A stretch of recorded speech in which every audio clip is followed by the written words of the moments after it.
and welcome to Tiny Table Talks with me, Naomi, and my friend... Drew Boudreau. And today we are talking about theater. Ghosts? Woo!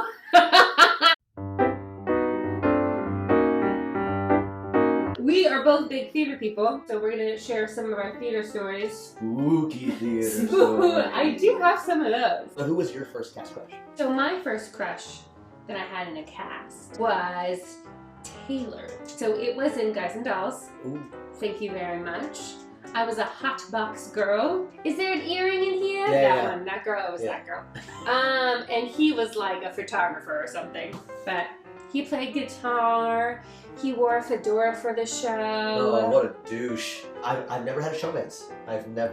Me either. I've never gone on dates with anyone that I'm in the cast with. Tell the people what a showmance is. A showmance is like a romance that happens in a show. Compound word, compound idea. Showmance. Showmance. They are ill-advised and having such a long history in stage management, and also just being a wise person, I consciously avoid those situations. Right. Now, after a show is a whole different kettle of fish. I was in The Crucible.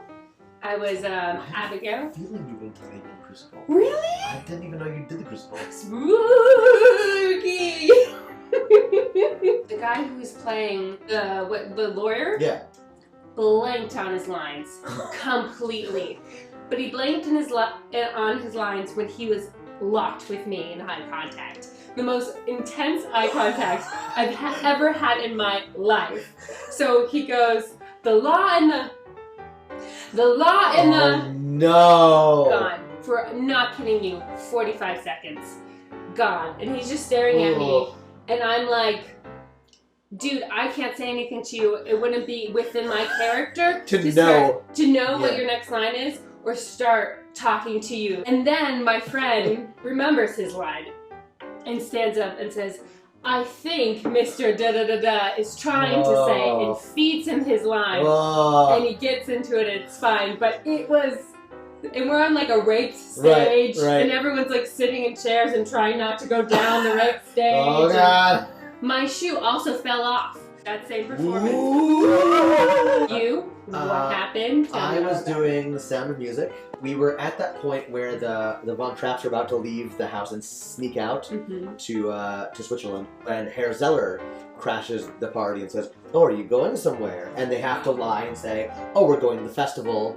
And it's this really tense moment where everyone's like, shut up, and let the captain and Maria do the talking and get us out of the situation. And it's that tension that kind of fed this situation, because when things are high stakes, everything is just heightened, And so there's this fly just buzzing like a mother all over the stage, and then the fly lands on the nose of the captain as he's talking. Well, Herr Zeller, and he swats it away. Herr Zeller is just using all of his mouth muscles to keep from laughing. He just begins falling apart like a rusted tin man. And then he loses his mind. Normally, he goes over to Gretel and says, "You will sing, because that's how I want it to be." And instead, having lost his mind, he goes over to the girl and goes, "You will sing, because that's the way, I like it." No! Yes. And all of us look down at the floor, we're like, just make it end! Just make the show end! Please, please, please! That is ridiculous. Wasn't fired. He was not fired. One of the theaters that I did, like working in college in Minnesota, had a basement. It's already a bad start. Once the water went off in my room because the pipes had frozen for the dorms. Sure. And in Minnesota, in that college, you had tunnels. So I walked in through the tunnels so I could go take a shower in the theater because there were showers there. I get ready to take a shower. Okay. No one knows I'm there. Okay. No one's in the theater. It's like 4:30 or whatever. And I'm like, okay, this is spooky. I'll turn on music so I don't get scared. Right.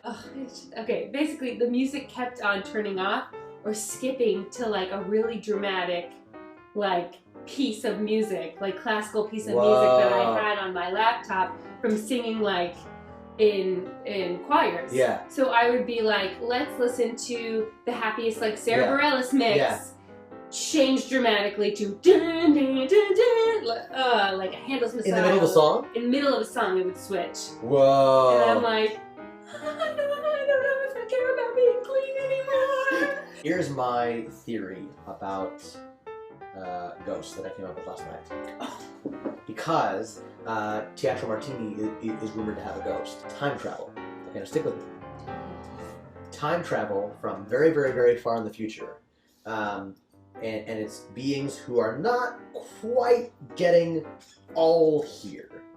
Okay? So it's kind of like that moment in Interstellar when they're going into space and she sees the arm coming at her and she's like, oh, what is this mystical creature? And it's like, it's him coming back. That's kind of what I think ghosts are. I was your ghost, Smurf. Why are they at Teatro? Why are they always in theaters, Drew? Maybe in the future, Teatro's a great show. And they're just traveling back in time to try and catch the show. I'm probably so famous in the future. Hey, you see that naked girl? Yeah. Oh yeah, that was great. So silly. Why didn't you take a And you said that I was an idiot for going to Minnesota. Well, shows you guys. Oh, and then we'll close with what was your favorite role you've ever done? Was a, what do you call it, Kaiser roll. It had a little bit of butter, but it was partially toasted. I was like, Kaiser like it. Yes, I played Kaiser Wilhelm. Yeah. In the grade 6 production of Who Boy, World War II. Who Boy? What a silly title. Who Boy? Thank you for being here today. Hey, listen, if you have a great theater story, comment below, write your theater story, and if you know of places that are definitely haunted, write those below too. We would love to know that kind of stuff. Yes, or tell us when a time traveler came and saw you take a shower. Tiny Table Talks. Ooh.